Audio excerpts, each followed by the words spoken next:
Hello everyone and welcome to the first round of action in the Tata Steel Chess Tournament in Wijk aan Zee, the Netherlands. This year's edition is very special as it has some of the strongest chess players in the world and many up-and-coming top juniors. We have Magnus, Carlsen, we have Liren, we have Fabiano, Caruana, Anish, Giri, Jorden from Foreest who won the tournament in 2021, Levon, Aronian, and then we have all the juniors with Arjun, Erigaisi, Praggnanandhaa, Maghsoodloo, Vincent, Keymer, Gukesh. So we have a very exciting field. And in the very first round, we already saw some clashes between these juniors and some of the established elite. For example, in this game here, between Gukesh and Liren. Gukesh is only 16 years old and he had an amazing Olympiad. He's over 2,700. But Liren, again, he's number 2 in the world. He's been there for a while and he's going to play a World Championship match against Jan Nepomniachtchi. Hopefully in a couple months. Who knows? Anyway, let's see how this game went. It's always very interesting to see how these clashes go. So Gukesh opened up with d4, knight f6 by Ding, c4 and e6. So in case Gukesh plays knight c3, Ding wants to play the Nimzo Indian defense. But Gukesh plays the move knight to f3 and now Ding plays the move b6. Here the move bishop b4 has kind of lost its punch because it's no longer attacking a knight on c3 and Wijk can play knight bd2 or bishop d2 and can hope for an advantage. But the move b6 is very solid, very flexible. And White usually plays the move g3, and here the move bishop a6 by Ding, hitting the pawn on c4, and White has to decide how he is going to defend it. Like, all of these moves have their drawbacks. For example, if you move the queen here, now if Black plays c5, you can no longer comfortably meet that with d5. You can still play d5, but that involves a pawn sacrifice. So that's really the point behind the move bishop a6. But Gukesh plays the main line with the move b3, bolstering the pawn on c4, and now Ding gives a check on b4. The idea is to lure this bishop to d2 where it is slightly misplaced. In an ideal world, White would love to play knight b2, followed by bishop to b2. But if you play knight b2 here, Black goes bishop c3, hitting the rook on a1, and after rook b1, bishop b7, White's in a tough spot because Black is threatening to win a pawn. And yeah, for example, if you go bishop g2, we can just take on d4 because the knight takes Black can win a pawn here. And also there's always the tactic of Black playing bishop b4. And all of a sudden, hey, this rook is trapped on b1. So that's really the point behind the move bishop b4, which is why Gukesh played bishop d2.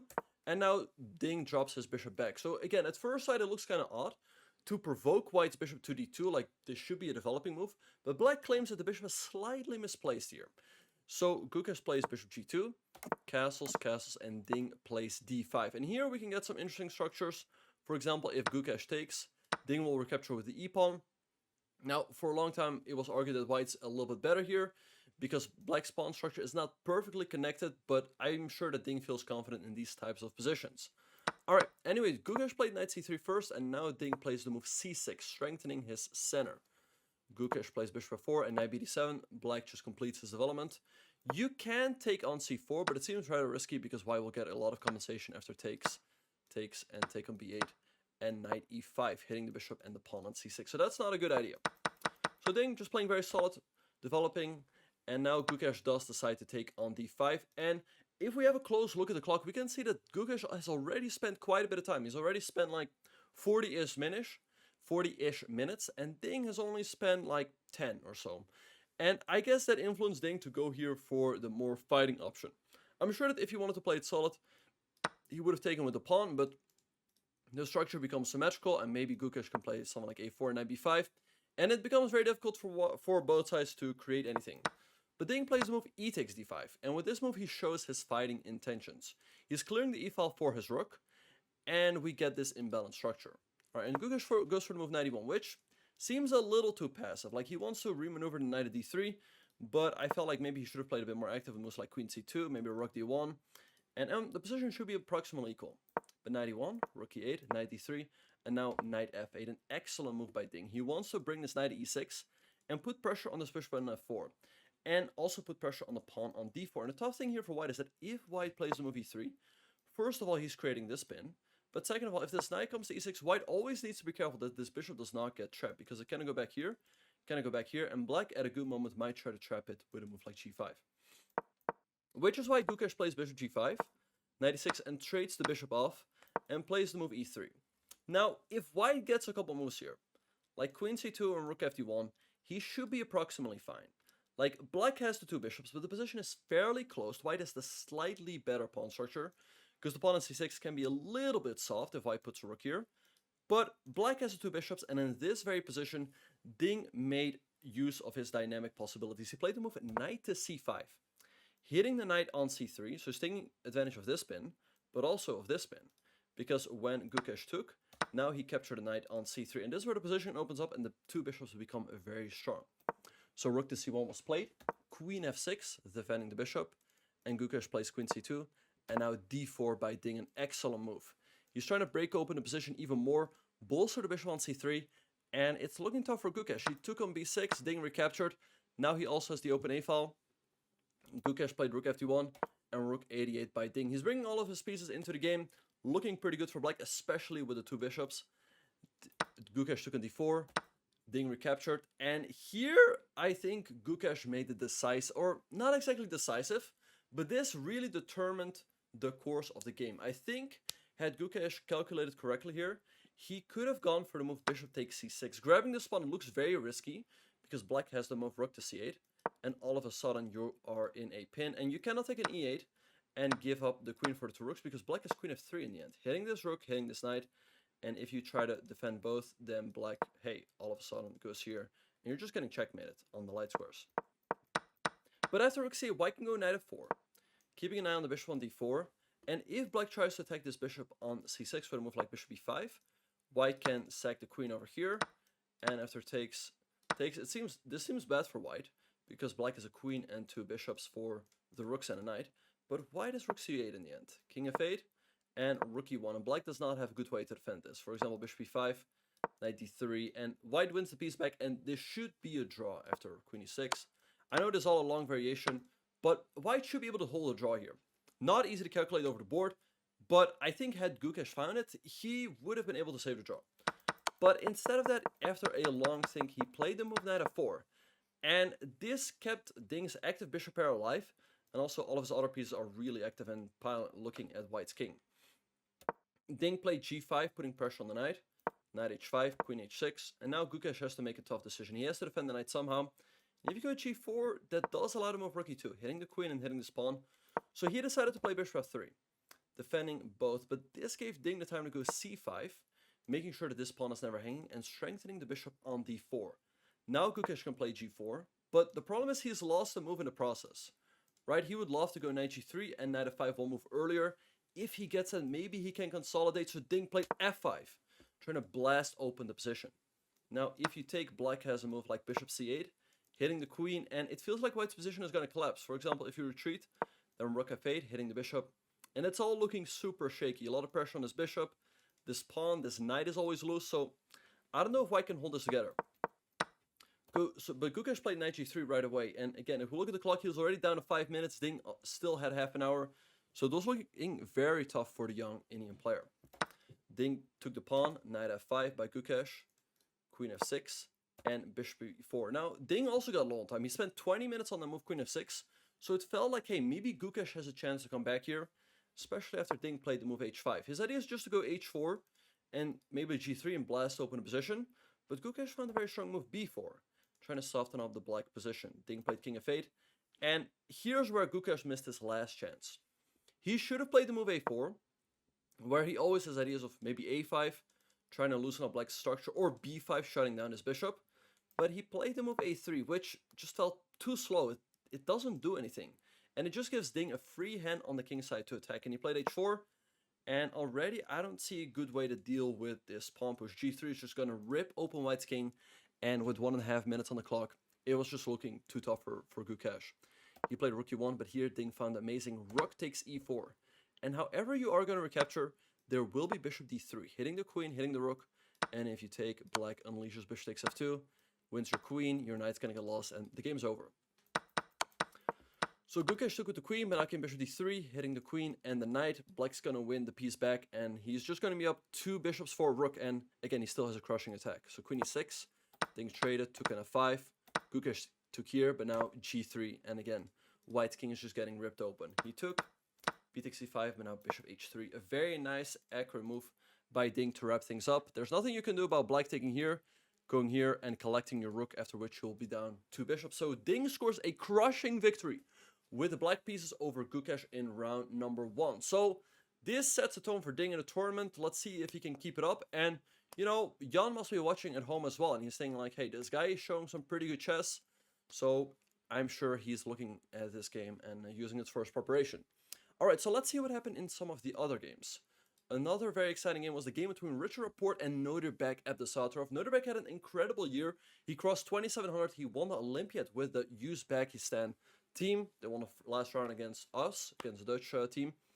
And yeah, he's had an incredible run, winning many rating points along the way.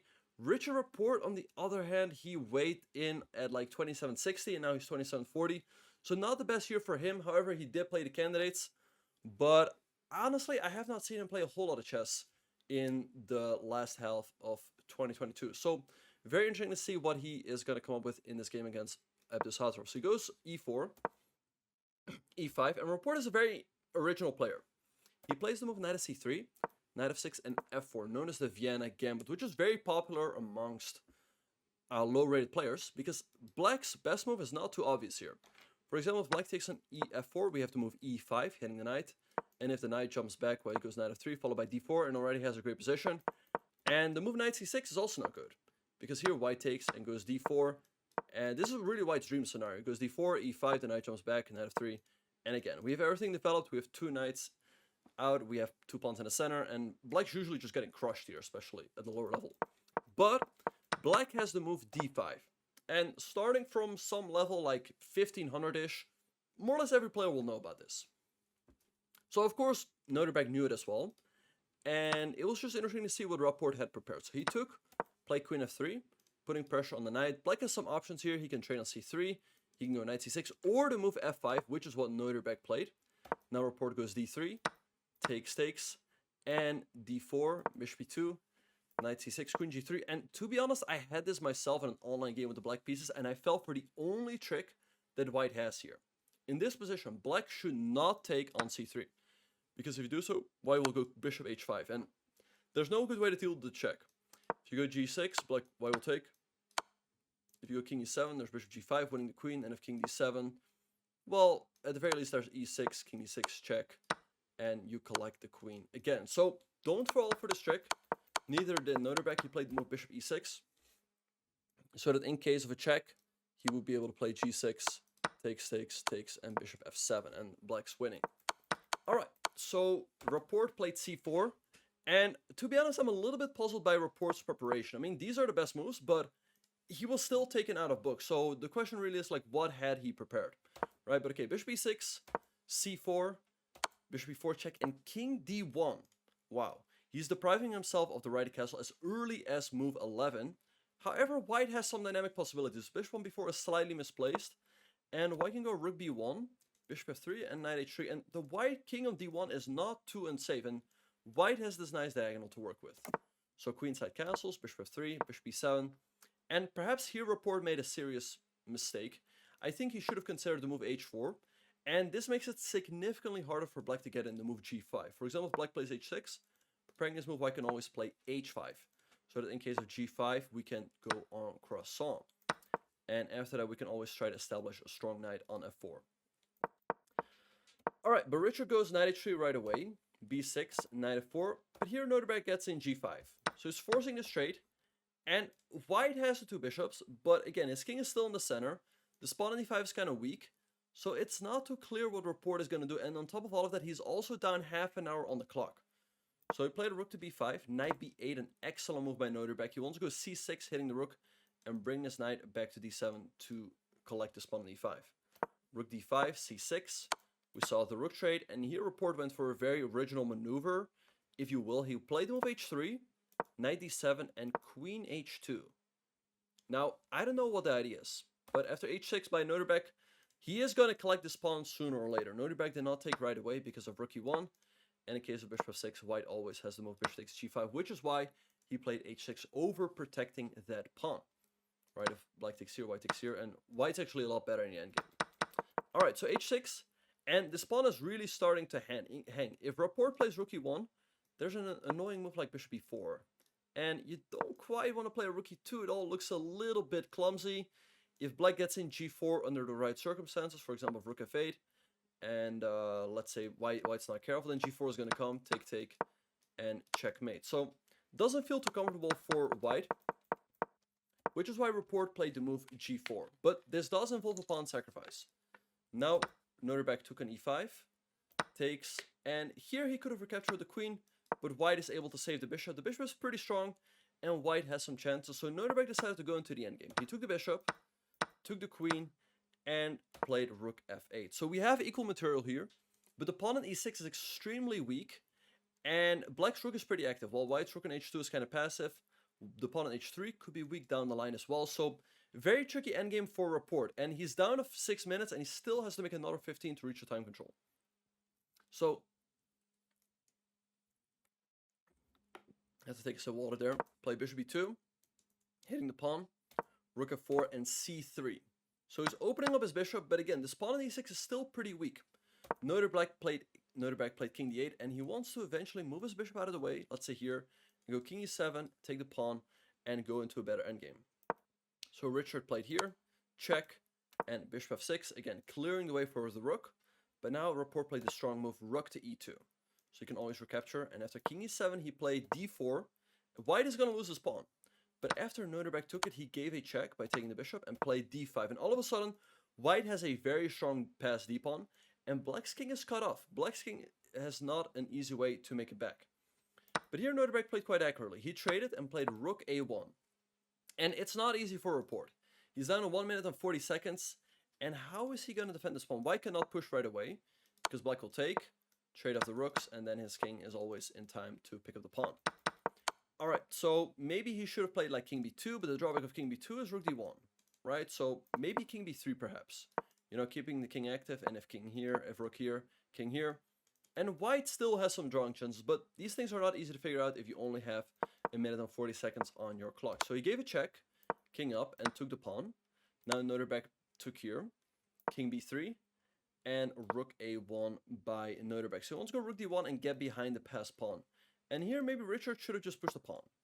And if black goes here, for example, like king b4, king e5, we will get into an endgame like this, which feels kind of lost, to be honest, at first sight. But the computer is just saying it's a draw, which to me is kind of surprising. Black has two passed pawns. White has the passed h-pawn. Maybe that will be enough to distract the black king. But it always feels like with two connected passers, these endgames are lost. But maybe that's not the case. Anyway, very difficult to figure this out if you have a little time. So Richard played king c4, moving his king on the board. But here Nodirbek played the very unpleasant move, rook c1, check. And white has to decide where he's going to go with the king. You can't quite go to b5 because of this check. And if the king is 6, black will take here, you take, and the b-pawn will get too strong. Because also, white cannot easily give up the h-pawn. Because white king is too far away in case black will get a rook and g-pawn versus a rook. Alright, so Richard went here, rook d1 check, king c4, and b5. Another excellent move by Nodirbek. And again, it feels like it's very close to a draw for white, but there's no easy way to make it. And to be honest, this position might just be lost. If white takes here, for example, black will take here with a check, king a6, and here the very nasty rook d4. With the idea that if white takes, there's rook h4. Again, if you move this rook, these endgames will be completely lost, because your king is too far off. And black's just going to push the pawn and win the game. And white cannot take, because black will win.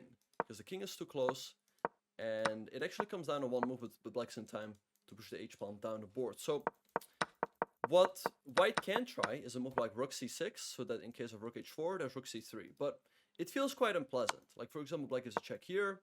Here, rook a3, you have to go back. Then maybe like a check here. And after king b4, well, already... Oh, sorry, this was wrong because of rook e3 again. And it feels practically that this is very difficult to hold. Alright. But Richard played the move king to c5. Alright, Nodirbek keeps pushing his pawn. He's ready to trade the b-pawn for the d-pawn. Because, again, it feels like it's almost impossible for white to hold. And Richard played the move rook h8. Probably the best try. Nodirbek kept pushing. And here, Richard made a decisive mistake. I'm not quite sure what he missed. But he had to try to move rook to b8. Now, maybe he was worried about rook b1 from black. With the idea that if white pushes, you push. d7, black gives a check. And black gets a queen. We will give up our rook. And white gets a queen. But at the end, there's rook d1. And the endgame is lost for white. But after rook b1, white can still play king b4. And somehow this seems to be a draw after king c3. Because the b pawn is not going anywhere, and white will always be able to go, let's say, rook g8, pick up this pawn. White will eventually pick up the b pawn as well. So somehow this might still have given Richard some chances for a draw. Nodirbek had some options here like king e4 that might still be winning for black. But the move Richard played loses on the spot. He gave a check, but now Nodirbek just went forward. He takes the pawn on d5. And what are you going to do? If you go d6, b2, black queen's one move faster. Richard gave a check, but now came king d3, d6, b2, d7. You don't queen, because white will queen with check, but just king c2. And there's nothing you can do about black getting a queen, and white will just lose a full rook, and the endgame is completely lost. So Nodirbek gets a very nice win with the black pieces. He starts off this tournament very, very strong. And let's see how our world champion, Magnus Carlsen, did. Magnus did not play classical chess for a while. He said on multiple occasions that he doesn't know how eager he is to play classical chess going into the future. But in this round, he was paired against Levon Aronian. Levon, oh, I didn't spoil anything. Levon had a pretty rough year. It dropped to 27-35, which feels a little too low for him. He's definitely still a top player, and let's see how he will hold himself with the black pieces against Magnus. So Magnus played d4, knight f6, c4, e6. Levon also wants to play the Nimzo Indian defense, but Carlsen has other ideas. He plays knight f3, d5, which goes back into more Queen's Gambit kind of positions, and here to move g3 by Magnus. So he's playing the Catalan.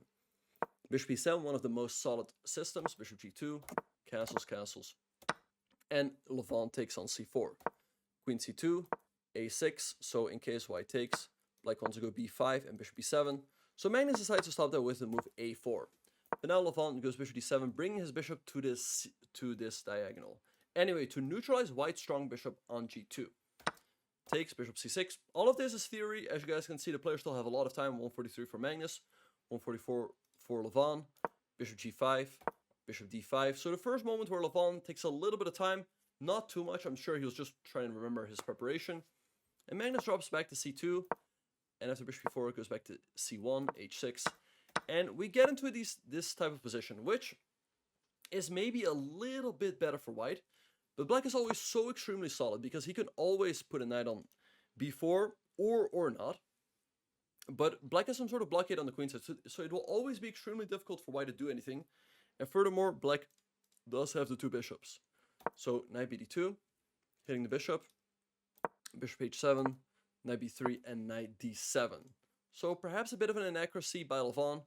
Knight e5 played by Magnus, c6, and queen c3. A nice move by Magnus.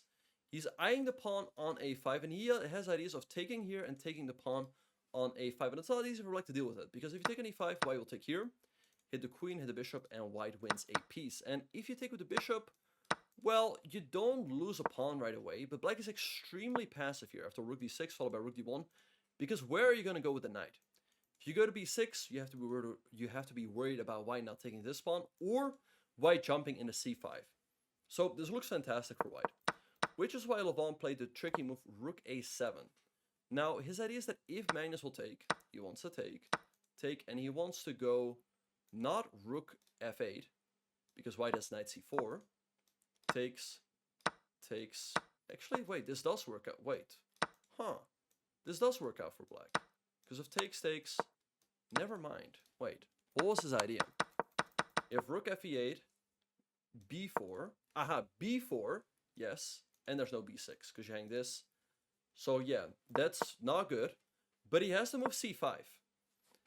And you cannot take with the pawn because that leaves the queen hanging. And if you take, then there is b6.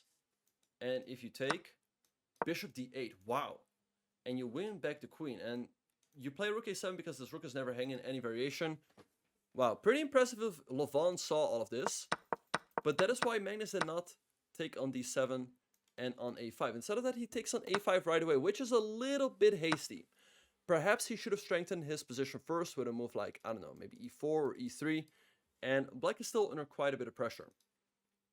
But Magnus decides to take right away. Now Levon takes, and he takes on a5. And maybe what Magnus missed, or I don't know, like I don't want to disrespect the world champion, but after rook takes d7, if black takes here, white wins a pawn. Right? Black still has some play after queen d4, hitting both these pawns. But Levon unleashed the move rook takes a4. And his idea is that if White will take here, he's going to take here with a check. White has to block with the bishop. Now Black will take here. And Black has 2 rooks for the queen, but it'll get even worse for White, because after king g2, you are also losing your bishop. So Black's just winning. So Magnus had to recapture, but now after queen takes c7, it feels like a lot of the pressure has been alleviated. White has double pawns, but he still has a more active position. But there aren't too many pieces on the board. So Magnus played here, queen c7, put the rook on d6, but now rook a8. You know, Levon also has his activity. Bishop f3, bishop g6, and h4. And a pleasant little move by Magnus. He wants to go h5, and this bishop will like a good square. You don't quite want to put it on h7, because then the king doesn't have a square anymore. And if you put it on f5, well, then it can always get hit by e4 or g4. So Levon makes the correct decision. He plays the move h5, which looks a little bit tricky at first sight, because White will always keep an eye on this pawn, but there's no good way to take advantage. King g2, queen b6, Levon activating his queen, rook d7, king h7, queen e2, rook a5, another excellent move, activating the rook, b4, he took the pawn, queen d6, and queen b5. It looks a little bit scary, because White can try to infiltrate a position, but Levon had calculated all of this correctly. Queen f8, and rook takes e2. An incredible resource by Levon, because if White takes, Black will recapture, and White has to be very careful here not to get checkmated, and the only way to do so is with the move rook takes f7, and Black will just be up a pawn in this queen endgame. Alright, so Magnus played rook to d8, threatening the checkmate, but now bishop e4 by Levon. Again, going for counterplay, take stakes, and White should not give a check here, because Black's king is completely safe over here, and for example, let's say White goes here, king g6 and rook d7, Black always has queen f5, extremely important, and Black starts his own attack, rook e2. So Magnus realized that, and he took an f7 right away, rook e1 by Levon, going for his own counterplay. So Magnus gave a check, check, check, check, and yeah, there's just no way to avoid the repetition, so this game ended in a draw. So, not a great start for Magnus, not a big disaster, but, you know, when the world champion is playing with White, of course, he always wants to win, but, yeah, that was it. The other games also ended in draws. We saw some fighting games, but none of the other players managed to win. So after round number 1, the 2 leaders are Liren, the World Chess Championship Challenger, and Nodirbek Abdusattorov, who's had an incredible run. But at any rate, I do hope that all of you guys enjoyed this video, and I look forward to seeing you all in the next one.